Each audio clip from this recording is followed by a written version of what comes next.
अभी कांग्रेस ने एक एफआईआर सेल तैयार किया है जो लोगों को सच बोलने पर उनके ऊपर एफआईआर कर देते हैं। तो मैं कुछ बोलना चाह रही थी कि अगर तुम लोग सच वाले हिंदू हो, वैसे तो तुम हो नहीं, तुम तो घटिया हो, तुम्हारी तो जाति पता नहीं कौन सी है।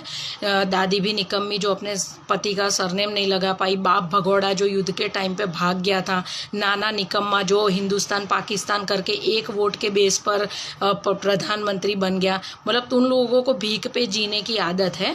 तो इतने सारे घोटाले करके खुद की माँ बेल पे घूम रही है, मुफ्त के बंगलों में रह रहे हो, तो भी बेशर्मों की तरह लोगों को सवाल पूछते हो। 1500 करोड़ देने वाले रतन टाटा ने जवाब नहीं मांगा, लेकिन चवन्नी भी नहीं देने वाली भिखारी जो लोगों के पैसों पर पल रही है, वो भूरी काकी मोदी से हिसाब मांग रही है। काहे का तू हिसाब मांग रही है? तू है कौन? तूने क्या किया गरीबों के लिए?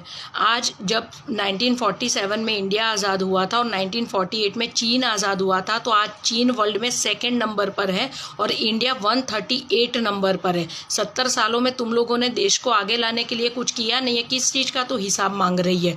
पाकिस्तान बना तुम्हारे राज में, बांग्लादेश बना तुम्हारे राज में, मुस्लिम पर्सनल लॉ आया तुम्हारे राज में, अल्पसंख्यक का मंत्रालय बना तुम्हारे राज में, अल्पसंख्यक के विद्यालय बने तुम्हारे राज में, अल्पसंख्यकों का लॉ बना तुम्हारे राज में। तुमने हिंदुओं के लिए क्या किया? तुमने हिंदुओं को आरक्षण दिया। क्यों? क्योंकि हिंदू अंदर अंदर लड़ता रहे, मरता रहे और तुम लोग अपनी रोटियां सेकते रहो।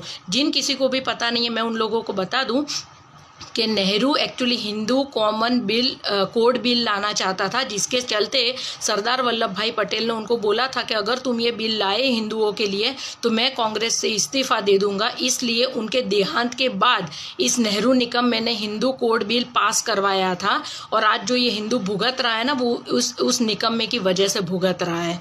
ठीक है। और दूसरा कि मोरारजी देसाई ने अपने एक उनका जो बुक है मेरा जीवन वृत्तांत, उसके 4, 5, 6 नंबर के पेज पर लिखा है कि पता नहीं क्यों मुझे ऐसा लगता है कि नेहरू को पहले से ही हिंदुओं के साथ अलग ही पूर्वाग्रह है और जो हिंदुओं से नफरत करते हैं। और जेबी कृपलानी ने भी कहा था कि अगर आप हिंदू से प्यार करते तो कभी हिंदू कॉमन बिल नहीं लाते, आप कॉमन सिविल कोड लाते जो सारे धर्मों को लागू पड़ता। लेकिन आपने हिंदुओं पर अपना गुस्सा उतारा और आप हिंदुओं को धोखा देने के लिए जनोई पहनते हो। ये जेबी कृपलानी के शब्द है। तो मतलब ये परिवार पूरा नीच परिवार है जिन्होंने सिर्फ देश को लूटने का काम किया है और देश की बर्बादी में पूरा योगदान है। अभी भी समझ जाओ, हिंदू एक हो जाओ और इन लोगों की बैंड बजा दो।